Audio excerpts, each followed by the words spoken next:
আজকে বান্ধবীর বাসায় যাচ্ছি ননদকে নিয়ে, আর একটা বান্ধবী সহ। জীবনে আসলে বন্ধু বান্ধব না থাকলে জীবনের কোনো মানেই হয় না। আসসালামু আলাইকুম এভরিওয়ান, আশা করি সকলে ভালো আছেন। আমি আলহামদুলিল্লাহ ভালো আছি এবং নাইও, কারণ আমি কালকে শুক্রবার আমার বান্ধবী দাওয়াত করছিল। আমার শাশুড়ি ননদ এরা আসছে, উনি নতুন বাসায় গেছে। এক বাসায় প্রায় 11 বছর থাকার পর এখন নতুন বাসায় গেছে, আর বড় বাসাতে তো বলতেছে আমরা যাওয়ার জন্য। আমরা যাইতে পারি না, কারণ আমাদের থেকে অনেক দূরে গেছে। তো কালকে শুক্রবারে বলছি যাব, পরে উনি আমাদের জন্য অনেক আয়োজন করছে। তারপর আমি কোনো ভাগ্যক্রমে যাইতে পারি না, আমার হাজব্যান্ড বলতেছে বাচ্চাদের পরীক্ষা যাইতে দিবে না, এই আর কি। তো এখন বান্ধবীর অনেক মন খারাপ। বান্ধবীও ওইদিকে ওনার হাজব্যান্ডও ওনাকে বলতেছে কেমন বান্ধবী তোমাদের, আসলো না তোমার এত কষ্ট দেওয়াই। এখন বান্ধবীও কাঁদতে কাঁদতে অসুস্থ হয়ে গেছে।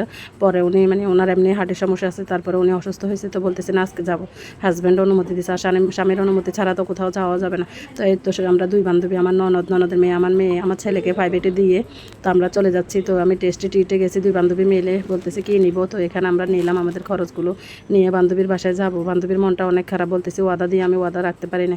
আসলে নিজেরও খারাপ লাগছে। আসলে বন্ধু বান্ধব ছাড়া জীবনে চলার পথটাই মনে হয় যেন কোনো সহজ হয় না। তো এদিকে আমরা বাবির বাসার সামনে গেছি, ওনার ছেলে এসে আমাদেরকে নিয়ে যাইতেছে, কারণ আমরা চিনি না বাসা। তো আমাদেরকে লিফটে নিয়ে যাচ্ছে, উনি 10 তলাতে থাকে, ওই তো ছেলে ওইখানে নিয়ে যেতেছে। আর বাসাটা এত সুন্দর, বাসা ভিতরে যেমন বাসার বাহিরের ভিউগুলো এত সুন্দর, দেখলে মন শান্তি। আর দেখেন এই শোকেসটা আমার আর আমার এই বান্ধবীর শোকেস একরকম, আলমারি একরকম, আমাদের সব কিছু।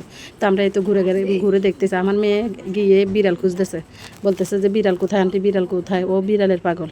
এই তো ভাবি ছেলে ওইদিকে কম্পিউটারে কাজ করতেছে, ওনার ছেলের আবার ফ্রিল্যান্সারে কাজ করে। তো ভাবির এখনও বাসা ঠিকমতো গোছানো হয় নাই, কারণ এদিকে নিচে সবগুলো রাখছে। তো এদিকে মেয়েরা বলতেছে ছাদে যাবে, 11 তলা ছাদে উঠবে। তো এই তো দেখেন বাইরের আমরা যাইতে যাইতেও সুন্দর হয়ে গেছে। ভাবি বলতেছে আগে আসলে তো আরও সুন্দর দেখতেন। এখান থেকে ওনাদের বাসা ছাদ থেকে দেখেন বঙ্গোপসাগর দেখা যাচ্ছে। আর ওই তো জাহাজগুলো, ছোট ছোট লাইট যেগুলো জ্বলতেছে ওইগুলো জাহাজ, বড় বড় জাহাজ। এখান থেকে সব কিছু দেখা যাচ্ছে, পাহাড়, বন, সন্দ্বীপ, সব কিছু ওনাদের ছাদ থেকে দেখা যাচ্ছে, মনে যেন খুব নিকটে। আর আকাশটাও খুব নিকটে। আর বসার কি সুন্দর ব্যবস্থা, এখনও বিল্ডিংয়ের কাজ চলতেছে। তো এই তো এখন এদিকে দেখেন আমার বান্ধবী আমাদের জন্য কালকে এগুলো আয়োজন করছিল। তো কালকে তো আমরা খাইতে পারি না, আজকেও আবার টুকে থেকে আয়োজন করছে। কালকে আরও অনেক কিছু করছে।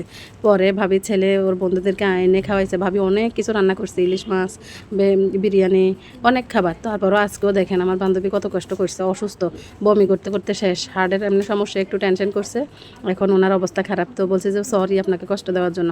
তো এদিকে দেখেন আমাদের জন্য কত খাবার আয়োজন করছে, আমরা সব খাবার খেতে পারি না। এই তো বিরিয়ানি করছে, রোস্ট, ডিম, এরপরে এদিকে শ্যামাই, দই, ফল দিতে বলছে। আমরা ফল খাই না, কারণ আমাদের সময় নেই। এই তো আমরা টুকিটাকি ওইগুলো খেয়ে তো আমাদের পেট ভরে গেছে, আমরা আর খেতেও পারতেছি না। কী করবো, বলি যে আর কোনো খাবার দিয়েন না, আর খেতে পারবো না। এমনি আসছি, আপনার মন খারাপের জন্য আসছি, আপনাকে দেখে গেছি, এতে আমরা শান্তি। দেখেন এদিকে মিষ্টি, কত রকম কত কিছু। বলছি আর খেতে পারবো না। তো এখন ওনার থেকে বিদায় নিয়ে চলে যাচ্ছি আমরা বাসার দিকে। দেখেন সবাই মিলে। তো ভিডিওটা কেমন হয়েছে জানাবেন। আল্লাহ হাফেজ।